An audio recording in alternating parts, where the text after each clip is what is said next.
지난번에도 몇 번 말씀을 드렸습니다만 한 번은 마태복음 강해 설교를 하고 한 번은 추제 설교를 합니다. 얼마 전까지 마태복음 강해 설교의 한 문단이 끝이 났습니다. 그래서 새로운 문단에 들어서기 전에 추제 설교를 하고 다시금 마태복음으로 돌아가려고 합니다. 3분기에 우리가 함께 나눌 추제 설교의 주제는 기도입니다. 기도에 대해서 배우고자 하는 것이고, 특별히 예수님께서 기도를 가르쳐 주셨던 주기도문을 우리가 함께 나누면서 예수님의 가르침을 따라 기도가 이런 것이구나 하는 것을 배우고자 하는 것입니다. 사실 기도는 종교 행위 가운데 가장 기본적인 것입니다. 다르게 말씀드리면 교회를 다닌다는 말은 성경을 읽는다는 것과 기도할 줄 안다는 것을 당연히 포함합니다. 나 요즘 교회 다녀, 이 말은 나 이제부터 성경 읽어 하는 말인 동시에 하나님 앞에 내가 기도하는 사람이다 라고 하는 의미를 가지고 있는 것이지요. 따지고 보면 모든 종교 단체는 다 기도합니다. 기도가 없는 종교 단체는 없습니다. 그것이 이단이라 할지라도 이단조차도 기도합니다. 여러분 곰곰이 한번 생각해 보십시오. 예전에 통일교 교주가 살아있을 때가 있었습니다. 그 통일교 교주가 살아있을 때 통일교 교인들은 기도했을까요? 안 했을까요? 답은 뻔합니다. 교주가 살아있는데 교주에게 가서 아이고 문 선생님 하든지 총재님 하든지 하면서 바로 이야기하면 되지 않습니까? 그런데도 기도하더라고요. 거기도 기도가 있더라고요. 신천지 기도할까요? 안 할까요? 기도합니다. 우리가 알고 있는 모든 이단들, 모든 사이비들, 심지어 다른 교파, 다른 종교들이 다 기도를 합니다.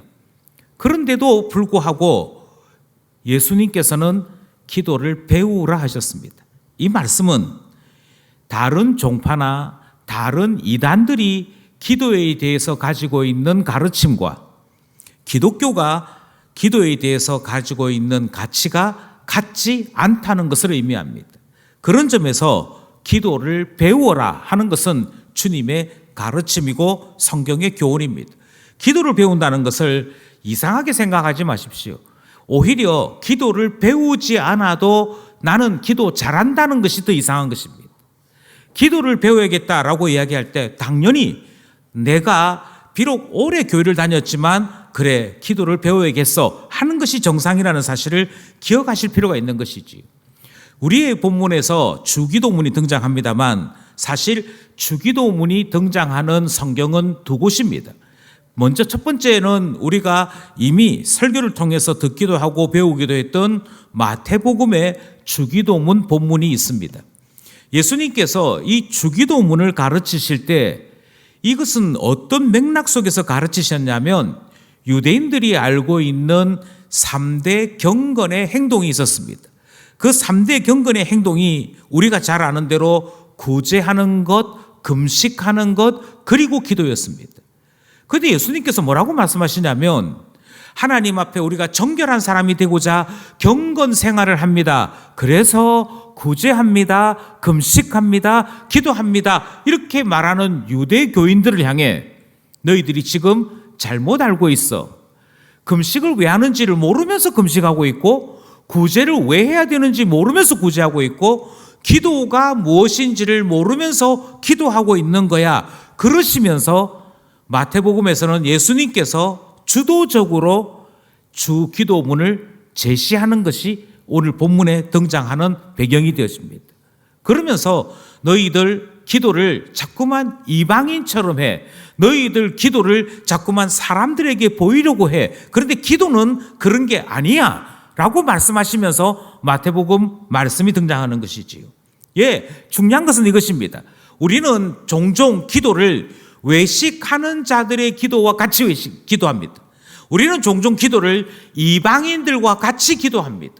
그래서 우리가 기도를 배울 때 성경 말씀을 통해 배우는 것이 아니라 우리가 이전에 알고 있거나 정서상 우리가 그럴 거라고 생각하는 방식으로 기도를 하는 것이지요. 가장 대표적인 기도의 슬로건은 지성이면 감천이다라고 하는 것이죠. 빌다 보면 어느샌가 하늘에서 듣고 감동하시겠지. 그래서 새벽 일찍 일어나서 정한수 하나 떠놓고 거기에 손을 비비면서 기도하는데 그 손에 손금이, 손주름이 다 없어지도록 간절하게 기도하면 천지신명이 듣고 감동해서 응답한다. 이것이 우리 한민족이 가지고 있는 기도의 정서입니다. 그러니까 기도는 어떻게 해야 되냐면 오랜 시간 해야 됩니다. 기도는 어떻게 해야 되느냐면 간절히 기도해야 됩니다. 그런데 예수님은 뭐라고 말씀하시냐면 너희들이 기도를 이방인들에게 배워서 그래. 그래서 이방인들에게 배운 그 기도를 자꾸만 기독교에 예수님께서 우리에게 가르쳐 주신 복음에 합당한 기도인 줄 착각하고 있는 거야. 이렇게 말씀하시는 것이지요. 그러니까 다시 본론으로 돌아가면 이렇습니다. 기도는 배워야 합니다. 우리가 견눈지로 배웠던, 습관적으로 배웠던, 다른 사람들의 기도를 들으면서 배웠던 그것이 중요한 것이 아니고 성경에서 기도를 배워야 하는 것이지. 그런 점에서 6주간 우리가 함께 나누게 되는 주기도문 이 설교는 성경 말씀을 따라 기도를 배우는 시간인 줄 알고 하나님 앞에 우리 자신들의 마음을 단속했으면 좋겠습니다. 이번에 기도를 한번 배워보자. 이런 마음을 가지셔야 한다 하는 것이죠. 마태복음에만 주기도문이 있는 것이 아닙니다. 누가복음에도 주기도문이 등장합니다. 그런데 누가복음에서는 특별한 배경이 소개됩니다. 마태복음에서는 배경이 소개되지 않습니다. 그런데 누가복음에서는 11장 1절에 이 배경이 소개되고 있습니다. 1절의 말씀을 함께 합독합시다. 시작.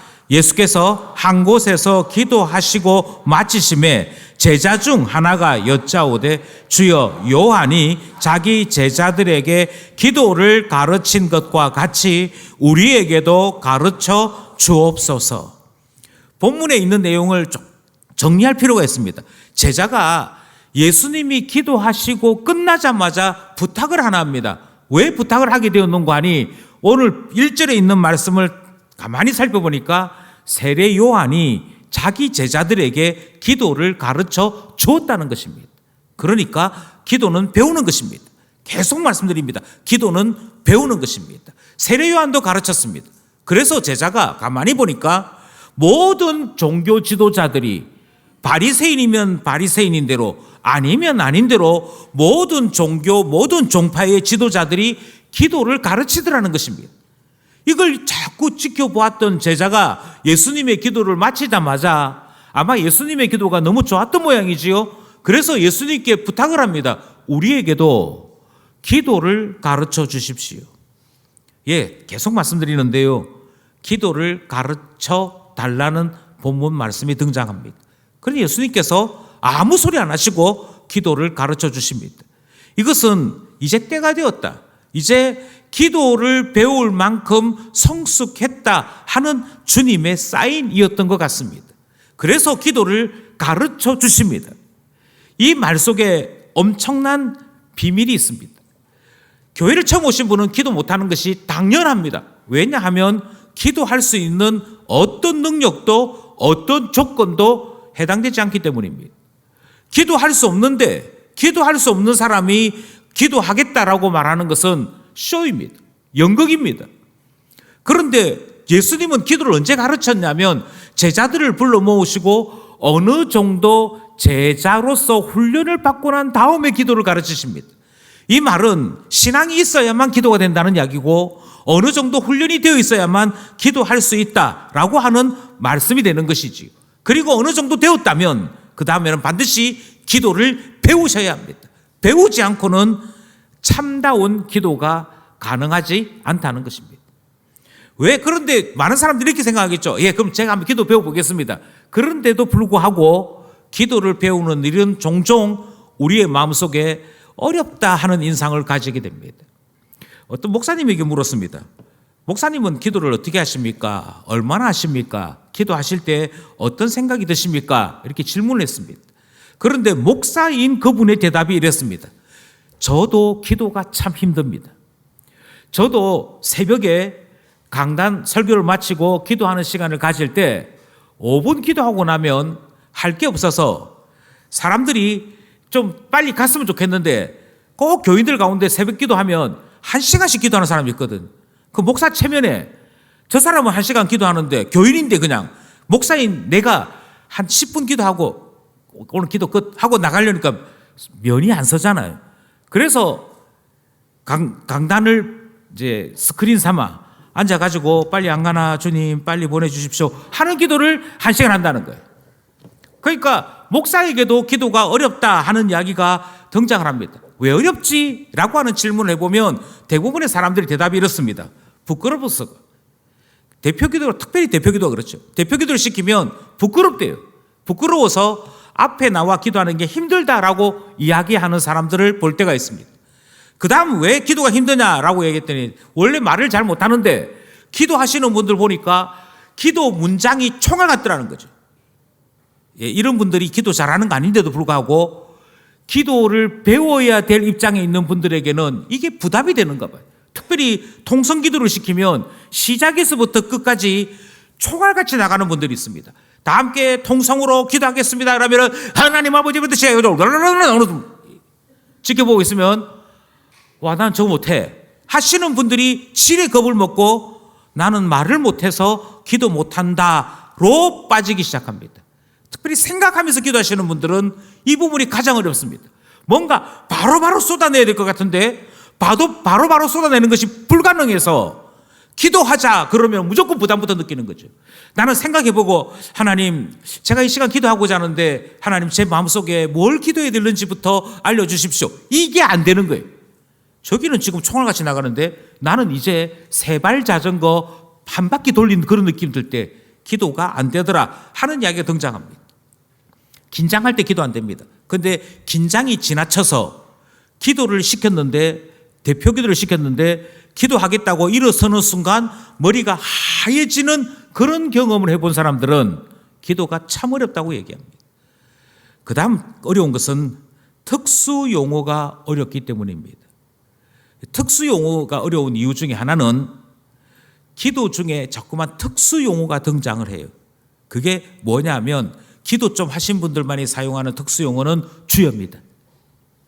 하나님 아버지 기도를 들어주시옵소서, 주여 들어주시옵소서, 주여 주여 이렇게 하는데 이 용어가 익숙지 않은 사람들은 기도하면서 어색해요. 특별히 국어 문법에 익숙하신 분들은 주님을이라고 불러야 될 것 같은데 주여라고 부르는 게 반어투거든요. 그래서 예의상 주님 앞에 주여라고 부르는 것은 어이 나여 여보 이거하고 비슷해서 익숙지가 않은 거예요. 그것뿐만 아니라 할렐루야 등장해야 되지요. 예, 많은 전문 용어들이 등장하는데 이런 말들이 익숙지 않은 것입니다. 주여 삼창하고 통성기도 하겠습니다 이러는데 주여는 반말이야 할 수 없어.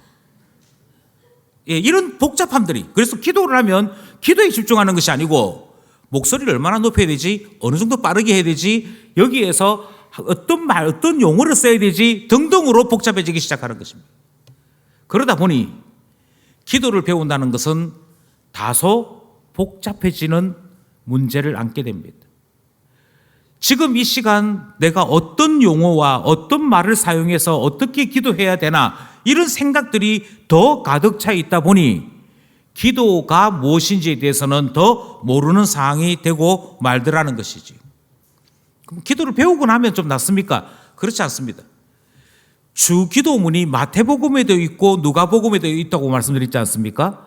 이 말은 예수님께서 제자들에게 기도를 한 번 가르치신 것이 아닙니다. 예수님께서는 제자들에게 기도를 사실 여러 차례 가르쳤습니다. 여러 차례 가르쳤음에도 불구하고 그래서 주 기도문이라고 하는 것이 성경에 기록될 만큼 마태복음에 기록되고 누가복음에 기록될 만큼 특별히 누가복음은 이 누가복음을 기록한 누가가 예수님의 제자 아니었지 않습니까? 제자가 아니었던 누가가 옮겨서 적을 만큼 제자들이 배워서 외울 만큼 되었던 그 기도문이 주기도문이었다 하는 점을 생각해 보면 제자들은 여러 차례 배웠습니다. 이 말을 다르게 얘기하면 여러 차례 기도가 무엇인지를 가르쳐도 참 잘 안 되더라 하는 의미를 담고 있는 것이죠. 그러니 기도가 어렵다는 것을 너무 이상하게 생각하지 마십시오. 나만 어려운 것이 아니고 모두가 다 어렵습니다. 모두가 다 어렵고 심지어 예수님께서 여러 차례 가르쳤다라고 하는 여기에 주목하실 필요가 있습니다. 그럼에도 불구하고 중요한 사실은 이것입니다. 그러하기에 더욱더 배우셔야 됩니다. 그러하기에 더욱더 배우셔야 됩니다. 제자들도 예수님에게 직접 강의를 듣고 직접 기도를 배웠음에도 불구하고 한 번으로 안 끝나고 또 배우고 또 배우고 그렇게 함으로 기도를 배웠다면 우리 또한 마찬가지지 않겠습니까? 그러니 기도를 배우는 것을 부끄럽게 여기거나 이상하게 생각할 필요가 없습니다. 오히려 기도를 힘들어하면서 배우지 않는 그것이 지속적으로 힘든 신앙생활을 만드는 원인이 될 것입니다. 성경에서 가끔 착각하는, 성경을 읽다가 보면 착각하는 것이 있습니다. 예수님의 기도는 주기도문이 아닙니다. 예수님의 기도는 따로 있습니다. 예수님께서 겟세마네 동산에서 하신 기도가 그나마 거의 온전하게 남겨져 있는 기도문이고 예수님의 기도는 항상 짧게 남겨져 있습니다. 심지어 예수님께서 십자가 위에서 하신 기도가 있지요. 주님, 저들이 자기 죄를 알지 못합니다. 저들을 용서해 주십시오.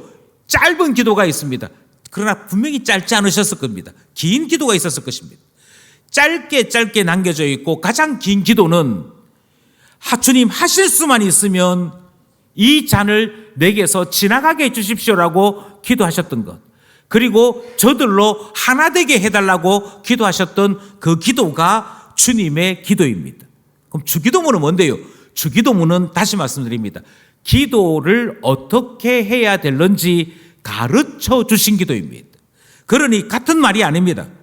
우리는 종종 기도를 배우지 않아도 된다라고 하는 것을 어떻게 이해하느냐 하면 종교적인 기도에 익숙해지는 것, 그것이 기도를 배운 것으로 착각합니다. 예전에 우리 어른들은 항상 공중기도, 대표기도를 시키면 지존하시고 전능하신 만군의 여호와여, 이걸로 시작해요. 그래서 일단 톤이 있죠. 톤도 있고 그 대표 기도에 사용하는 용어들이 있습니다. 아까 말씀드렸지만 특수 용어들이 있어요. 그렇게 하면서 기도하기 시작하니까 이제 기도를 배우는 사람들도 예배 시간마다 장로님들의 기도를 들으면서 기도는 저렇게 해야 되는구나 생각을 하고 따라 흉내내기 시작합니다.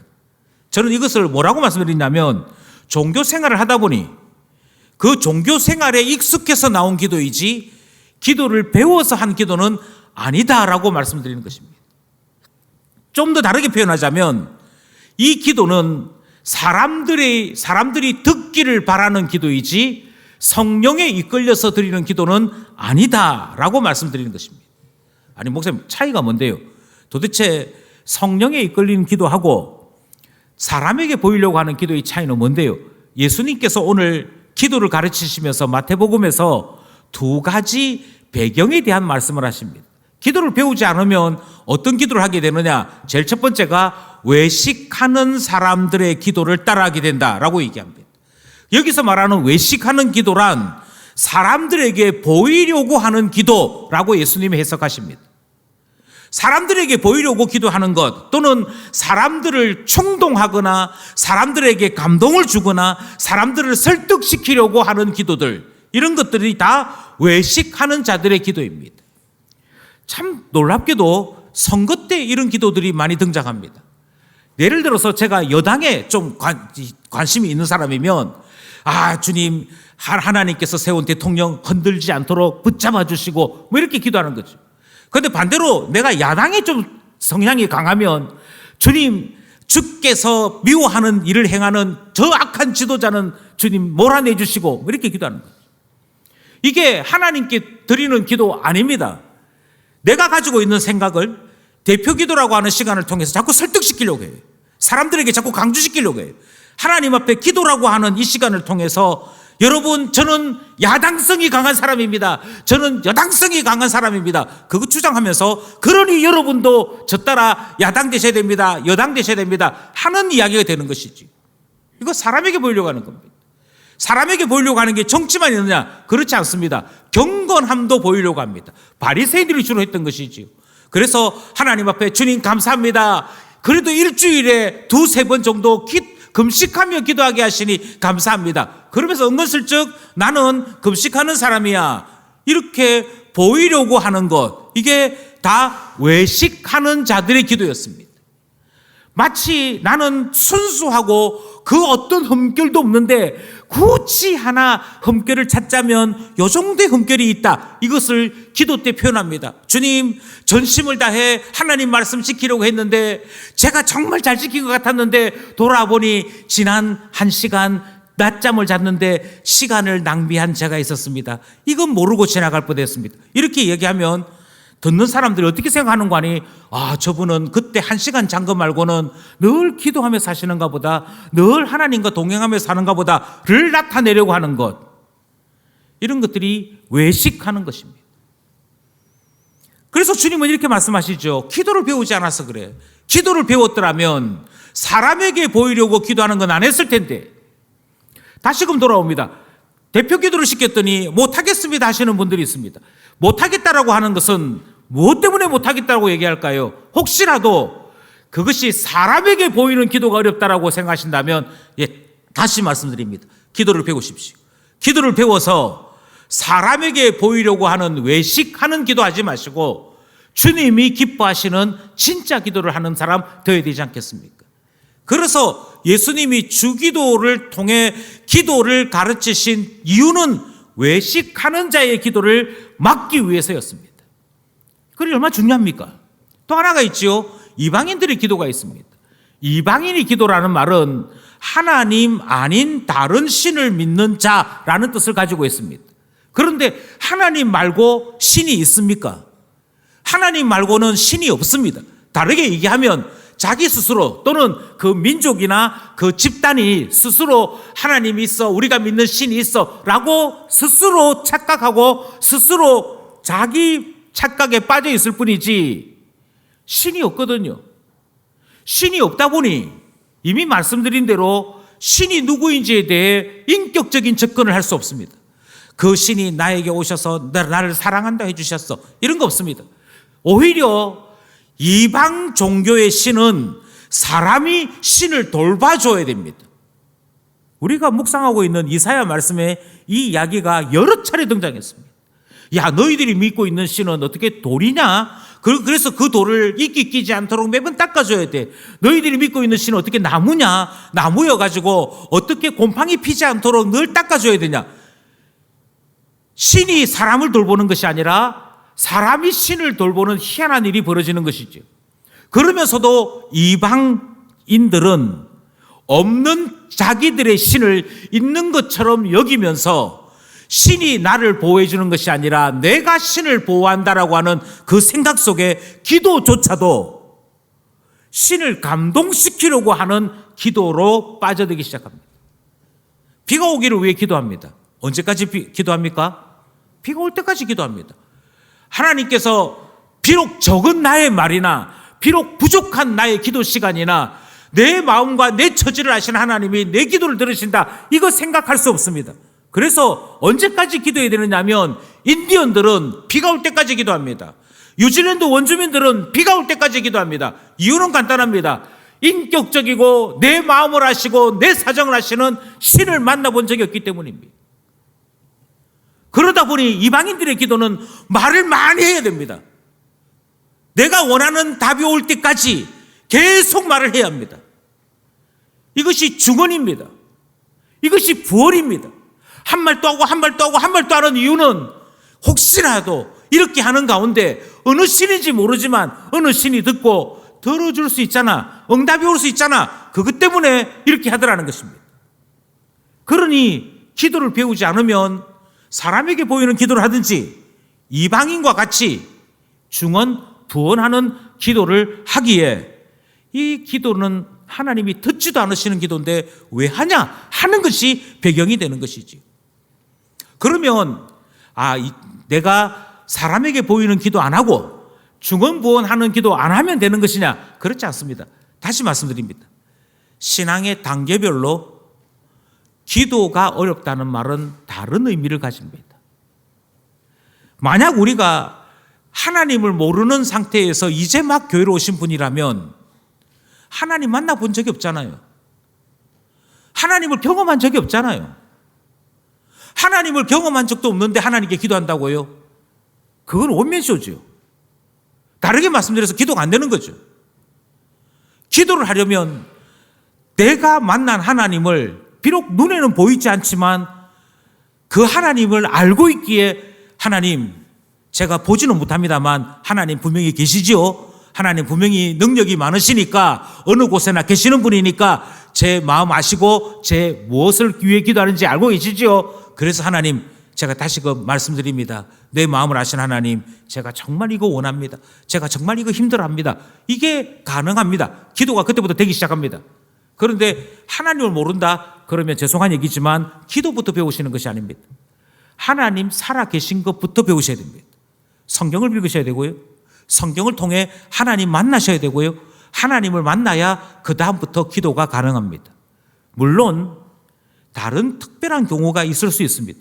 하나님에 대해서 자세히는 모르지만 왠지 모르게 하나님이 계신 것 같아서 내가 신앙으로는 초보이지만 하나님이 계신 것 같아서 하나님, 제가 하나님 앞에 자랑할 거 아무것도 없지만 그런데 저를 좀 불쌍히 여겨주십시오. 이렇게 기도할 수는 있습니다. 차이가 있잖아요. 한 사람은 하나님이 있는 줄 모르는 사람이고 한 사람은 하나님이 있는 줄 그나마 조금이라도 느껴본 사람입니다. 느껴져야 기도가 됩니다. 그거 아니면 기도는 흉내는 낼 수 있는데 기도 아닙니다.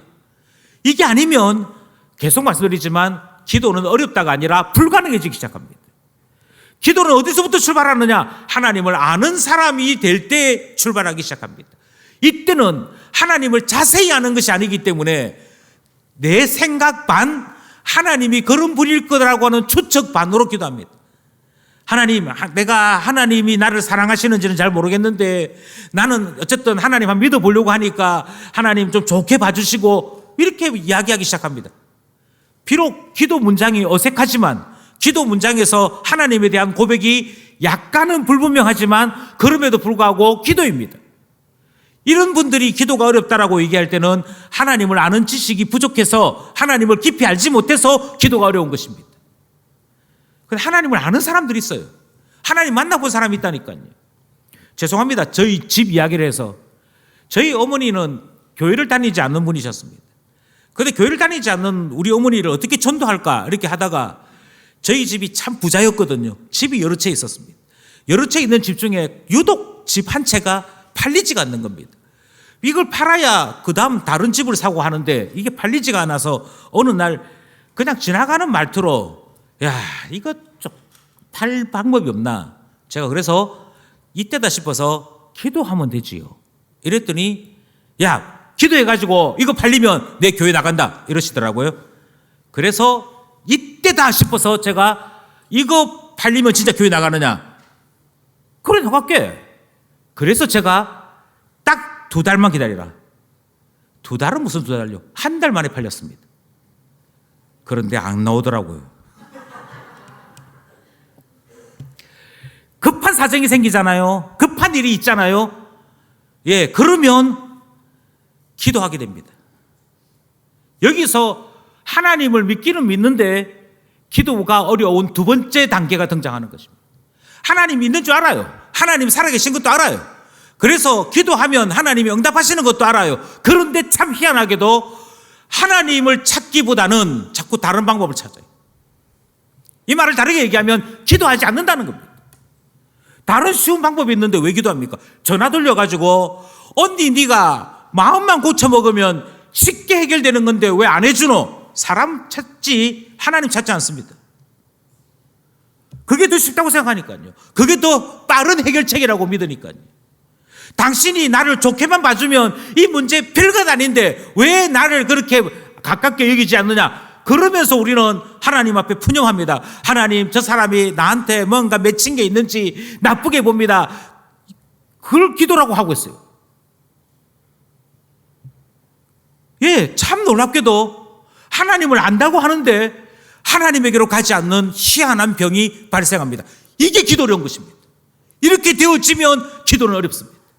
그래서 어떻게 되는 거 아니? 하나님께서 찾을 수밖에 없도록 만드시는 일을 하십니다. 찾을 수밖에 없도록 만드시는 일이 무엇이었습니까? 엘리야가 그 엘리야 시대 때 아합이 어떻게 하나님을 만나게 됩니까? 아합이 죽기 직전에 하나님 앞에 기도하게 되었던 이유가 무엇입니까? 아합이 하나님을 만날 수밖에 없도록 하나님께서 아합과 그의 시대에 징계하셨기 때문입니다. 비가 없어서 먹을 것이 없는 혹독한 시기를 경험케 하셨습니다. 모든 대적들이 일어나서 이스라엘을 공격하는 일들이 역사 속에서 일어나게 되었습니다. 자기는 정치 잘한다고 생각했는데 가면 할수록 일이 꼬이게끔 했습니다.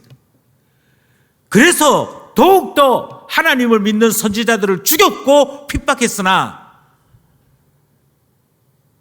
하나님의 징계는 엄하고 분명해서 그가 죽을 때 돼서 하나님 앞에 회개하고 돌아섰다라고 하는 것을 보게 되지 않습니까? 참 놀랍게 하나님이 살아계신 줄 알면서도 하나님을 찾지 않는 자들이 동일한 일을 경험합니다. 하나님은 연단하십니다. 하나님은 고난을 허락하십니다. 때로 때리십니다. 그러면서 하나님 찾을 수밖에 없도록 만드시는 일을 하십니다. 이때 기도는 어렵습니다. 나의 잘못을 회개해야 되기 때문에. 하나님, 제가 하나님을 찾지 못했습니다. 제가 하나님을 제대로 고백하지 못했습니다. 그래야 기도됩니다. 그래야 기도가 진행이 됩니다. 그러니 신앙 단계별로 기도는 사실 어려운 면을 가지고 있습니다. 이것을 저는 다르게 이렇게 말씀드리고 싶습니다. 기도를 알려면 탕자를 알아야 됩니다. 탕자를 여러분들은 어떻게 이해하십니까? 누가복음 15장의 탕자의 이야기는 새 이야기와 묶여 있습니다. 그것은 잃어버린 것에 대한 비유이고 동시에 되찾는 것에 대한 비유입니다. 제일 처음엔 양의 비유가 등장합니다. 양의 비유가 등장하면서 100마리의 양이 있었다. 하나 잃어버렸는데 목자가 그 하나 찾아왔다. 그때 기쁨은 말로 다 못한다. 그게 양 비유입니다. 드라크마 비유가 있습니다. 이 드라크마가 있었는데 잃어버렸다. 그 드라크마 찾으려고 얼마나 노력하는 줄 아느냐. 그 이야기가 등장합니다. 그리고 세 번째 등장하는 것이 두 아들을 가진 아버지가 있었다. 그런데 그 둘째 아들이 어느 날 아버지에게 요청을 했다. 아버지, 저에게 돌아올 유산이 있지요, 몫이 있지요, 그거 지금 주십시오. 그리고는 그 돈을 가지고 떠나가 버렸다. 이 이야기가 잃어버린 아들 비유의 출발이 되어집니다. 여기서 우리가 기억해야 될 것은 이 세 번째 비유인 탕자의 비유에서 등장하는 인물은 암시하는 것이 있습니다. 이 비유를 통해 나타내고자 하는 본질적인 것이 있습니다. 예컨대 이 비유에 등장하는 아버지는 하나님입니다. 이 비유에 등장하는 아들들은 신자들입니다. 그런데 신자인데도 불구하고 하나님 아버지의 품에서 떠나기를 원할 때가 있더라는 것입니다. 하나님이 전능하신 분이어서 하나님에게 풍족함이 있어서 하나님 안에 있는 것은 누리기 원하지만, 그래서 하나님이 우리에게 주시기로 원하시는 기업, 하나님이 우리에게 주시기 원하는 복, 그것은 받아 누리기 원하지만, 그러나 하나님과는 이별하기 원하는 아들들이 있더라는 것입니다. 우리는 그 아들을 탕자라고 부릅니다. 그런데 다시 한 번 더 찬찬히 이 본문을 살펴보십시오. 그 아들은 왜 아버지를 떠나려고 합니까? 아버지가 학대했습니까? 아버지가 일을 많이 시켰습니까? 아닙니다. 아버지 때문도 아니고 환경 때문도 아니고 거기에 있었던 양을 치는 일이 힘들어서도 아닙니다.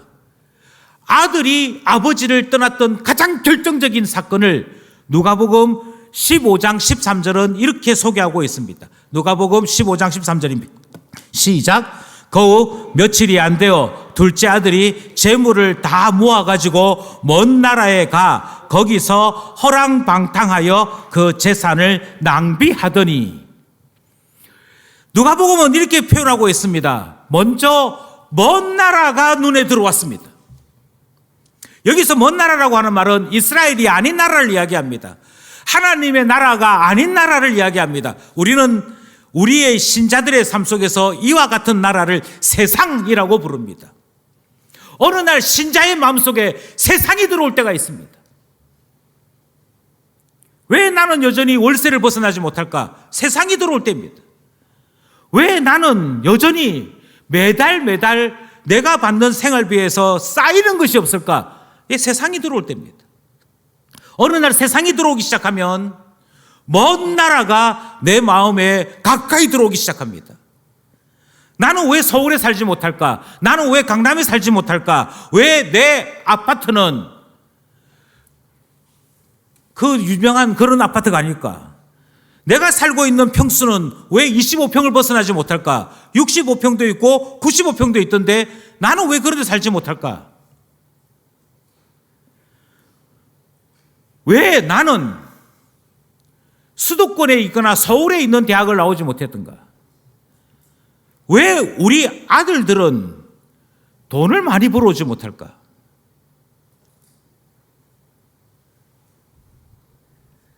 이게 마음속에 들어오잖아요. 이게 내 안에 들어오잖아요. 그러면 우리는 똑같은 현상을 가지기 시작합니다. 하나님께서 우리에게 주시는 모든 것이 시시해지기 시작합니다. 예배 드리는 거 시시해지기 시작합니다. 주의를 지키는 거 답답해지기 시작합니다. 세상이 더 좋은데요. 세상이 더 화려한데요. 그래서 바울은 어느 날 이렇게 얘기합니다. 우리 곁에 데마라고 하는 사람이 있었다. 그런데 어느 날 그 데마가 세상을 사랑하여 우리 곁을 떠나갔다.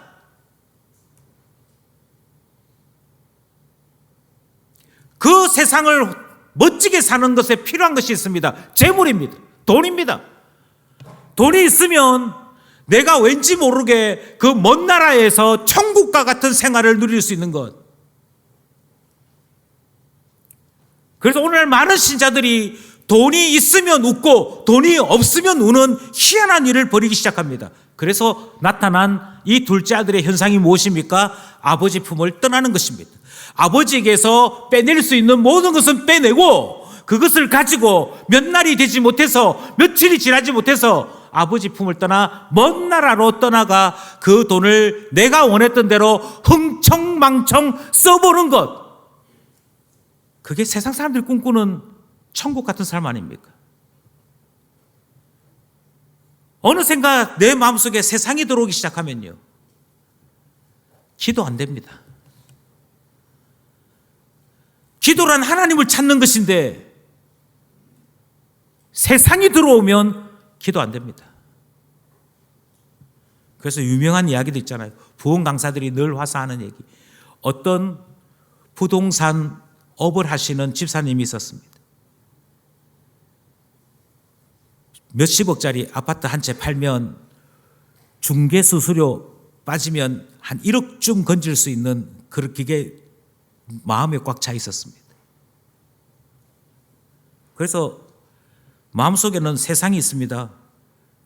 그런데 여전도 회장님이셔서 헌신예배 사회를 봐야 되는데 빌립보서 2장 1절을 읽겠습니다를 뭐라고 했다고요?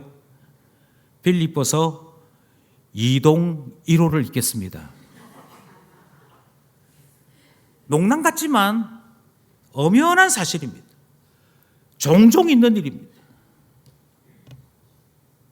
세상이 들어오면 기도 안 됩니다. 세상을 누르는 것으로 기도하려고 합니다. 그래서 바깥에서는 세상 사람보다도 더 세상 사람처럼 살고 교회 와서는 아닌 것처럼 경건한 사람인 것처럼 기도하려고 하다 보니 기도가 어려운 것입니다. 그 세상이 들어오면 안 됩니다. 여기서 질문을 한 가지 더 하겠습니다. 그래서 아버지 유산을 흥청망청 썼던 그 아들인데 그 둘째 아들이 돌아옵니다. 질문은 이것입니다. 왜 돌아옵니까? 왜 돌아오느냐? 그것에 대해 누가복음 15장 17절이 이렇게 말씀합니다. 누가복음 15장 17절 함께 합독합시다. 시작. 이에 스스로 돌이켜 이르되 내 아버지에게는 양식이 풍족한 품꾼이 얼마나 많은가. 나는 여기서 줄여 죽는구나. 아버지를 언제 찾기 시작하느냐면요, 세상은 화려해 보이지만 사실은 여기 있다가는 죽겠구나, 굶어 죽겠구나가 보일 때 하나님 찾습니다. 하나님 나라에는 품꾼들조차도 풍족하더라, 그게 보여야 맞아, 내가 여기에 황금덩어리가 있는 줄 알고 왔는데 이게 아니야, 진짜 행복이 있고 진짜 기쁨이 있고 진짜 만족이 있는 거는 하나님이야, 예수 안에 있을 때야, 그게 보여야 기도합니다. 그래서 흔히 말하는 쪽팔림, 흔히 말하는 손가락질, 흔히 말하는 돌팔매질을 감당하고서라도 아버지 집으로 돌아오는 결단을 합니다.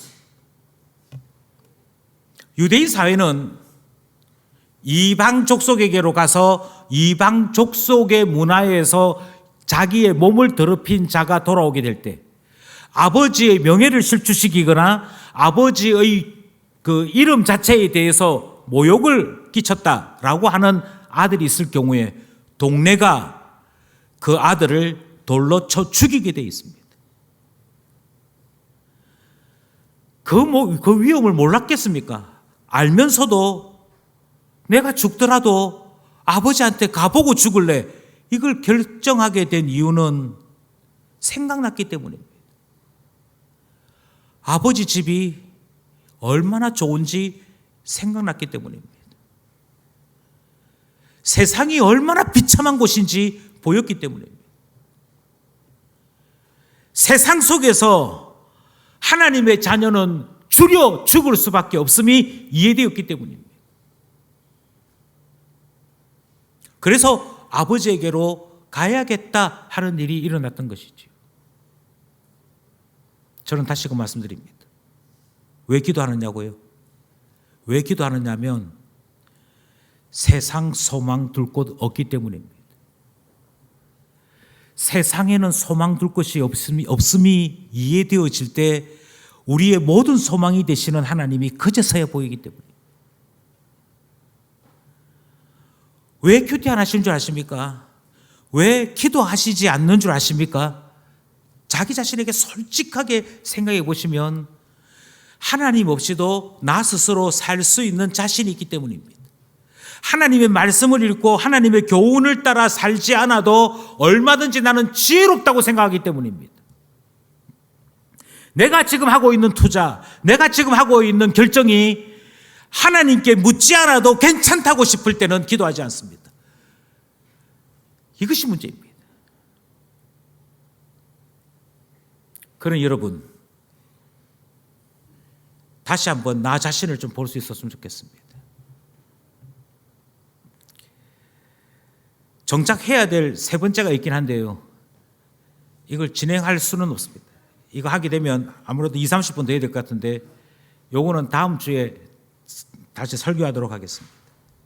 다만 나 자신이 좀 보였으면 좋겠습니다. 불신자는 기도할 수 없습니다. 하나님이 안 보이는데 어떻게 기도합니까? 저는 이 시간 예수 그리스도를 나의 주, 나의 하나님으로 고백하는 신자들인 기쁜 가족들에게 설교합니다. 하나님 아시잖아요. 하나님 경험해 보셨잖아요. 하나님을 만나서 하나님이 얼마만큼 대단하신 분인지, 기도에 응답하시는 분인지 알기에 어려운 일 만난 지체들을 위해 우리가 기도해야겠구나 하지 않습니까? 어려운 일을 만난 지체를 보고서는 내 기도할게, 이 말이 되는데 왜 내 영혼이 궁핍한 것은 보이지 않습니까? 왜 내가 어두움 가운데 있는 것은 보이지 않습니까?